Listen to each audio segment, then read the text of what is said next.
أردت من هذه الموعظة إيقاظ القلوب من ثباتها، وزجر النفوس عن التمادي في غيها وشهواتها. أردت من هذه الموعظة أن يزيد الصالح في صلاحه، وأن يستيقظ الغافل قبل حسرته وقبل مماته. لقد رأيت الحياة تمضي مسرعة، ومعظم أهلها في غفلة. ناس يأتون وآخرون يرحلون، أرحام تدفع وأرض تبلع، والناس غافلون ولا يستيقظون إلا عند معاينة الموت وسكراته. أحبتي، إن الحياة على ظهر هذه الحياة موقوتة محدودة، وستأتي النهاية حتما، فيموت الصالحون والطالحون، ويموت المتقون والمذنبون، ويموت الأبطال المجاهدون والجبناء القاعدون، يموت أصحاب الهمم العالية، ويموت التافهون الذين لا يعيشون إلا من أجل شهوات الفروج والبطون. قال الله جل في علاه: كل من عليها فان، وقال: كل نفس ذائقة الموت. ستموت، نعم ستموت. إنها الحقيقة التي نهرب منها دائما، إنها الحقيقة التي يسقط عندها جبروت المتجبرين، وعناد الملحدين، وطغيان البغاة المتألهين. إنها الحقيقة التي شرب من كأسها العصاة والطائعون، وشرب من كأسها الأنبياء والمرسلون. قال الله: وما جعلنا لبشر من قبلك الخلد أفإن مت فهم الخالدون. كل باك سيبكى، وكل ناع سينعى، وكل مذخور سيفنى، وكل مذكور سينسى. ليس غير الله يبقى، من علا فالله أعلى. اعلم رعاك الله أنه من عاش مات، ومن مات فات، وكل ما هو آت آت.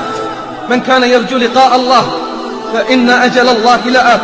إن حياتك إنما تبدأ بعد مماتك. يا ابن آدم، أنت الذي ولدتك أمك باكيا، والناس حولك يضحكون سرورا، فاعمل لنفسك أن تكون إذا بكوا في يوم موتك ضاحكا مسرورا. اعلم بارك الله فيك أن لا سبيل للخلود في هذه الحياة. اعلم بارك الله فيك أن لا سبيل للخلود في هذه الحياة، فالكل سيموت. إنه الموت أعظم المواعظ وأبلغها، وهو أول خطوة إلى الآخرة. فمن مات قامت قيامته. قال صلى الله عليه وسلم: القبر أول منازل الآخرة، فدارنا أمامنا، وحياتنا الحقيقية هي بعد موتنا. أين الأكاسرة؟ أين الجبابرة والعتاة الأول؟ أخذ أموالهم سواهم، والدنيا دول. ركنوا إلى الدنيا الدنية، وتبوأوا الرتب السنية، حتى إذا فرحوا بها صرعتهم أيدي المنية. إنما أعظكم بواحدة: كم ظالم تعدى وجار، وما راعى الأهل ولا الجار. أين من عقد عقد الإصرار؟ حل به الموت، فحل من حلية الإزرار. فاعتبروا يا أولي الأبصار، خرج المغرور من الدنيا ما صحبه سوى الكفن، إلى بيت البلا والعفن. لو رأيته قد حلت به المحن، وتغير ذلك الوجه الحسن. أفق من سكرتك أيها الغافل، وتحقق أنك عن قريب راحل. يا سالكا طريق الغافلين، ويا راضيا بطريق الجاهلين، متى ترى هذا القلب القاسي يلين؟ متى تبيع الدنيا وتشتري الدين؟ ليت شعري بعد الموت أين تذهب؟ رحم الله من اعتبر وتأهب. ليت شعري بعد الموت أين تذهب؟ رحم الله من اعتبر وتأهب. إني سألت الترب بعد ما فعلت، بعدي وجوه فيك متعفرة، فأجابني: صيرت ريحهم تؤذيك بعد روايح عطرة. وأكلت أجسادا منعمة، كان النعيم يهزها نظرة. لم يبقى غير جماجم تعرت، بيض تلوح وأعظم نخرة. أين الحبيب الذي كان وانتقل؟ أين كثير المال وطويل الأمل؟ أما خلا كل في لحده مع العمل؟ أين من تنعم في قصره؟ أليس في قبره نزل؟ أفق من سكرتك، وتذكر نزول حفرتك. تذكر هجران الأقارب، وتذكر إنما أعظكم بواحدة. رأى أحدهم قريبا له ميتا في المنام، فقال له: كيف أنت؟ قال: ندمنا على أمر عظيم، نعلم ولا نعمل، وأنتم تعلمون ولا تعملون، وأنتم تعلمون ولا تعلمون. والله لتسبيحة أو تسبيحتان أو ركعة أو ركعتان في صحيفة أحدنا أحب إلينا من الدنيا وما فيها. أين أثر المواعظ؟ أين أثر المواعظ والآيات في قلوبنا؟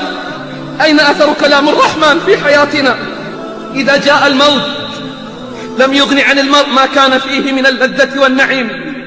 يا ابن 20 كم مات من أقرانك وتخلفت. يا ابن 30 أدركت الشباب فما تأسفت. يا ابن 40 ذهب الصبا وأنت على اللهو قد عكفت. يا ابن 50 أنت زرع قد دنا حصاده، أنت زرع قد دنا حصاده، لقد تنصفت 100 وما أنصفت. يا ابن 60 هيا إلى الحساب فأنت على معترك المنايا قد أشرفت. يا ابن 70 ماذا قدمت وماذا أخرت؟ يا ابن 80 لا عذر لك فقد أعذرت. والله وأقسم بالله من حمل نعشا اليوم سيأتي يوم ويحمل هو على الأكتاف، ومن دخل المقبرة زائرا سيدخل يوما ولن يخرج منها، ومن عاد إلى بيته اليوم سيأتي يوم ولن يعود. تفكروا أحبتي وتيقنوا، تفكروا أحبتي وتيقنوا أن الموت حق لا بد منه، أن الموت حق لا بد منه.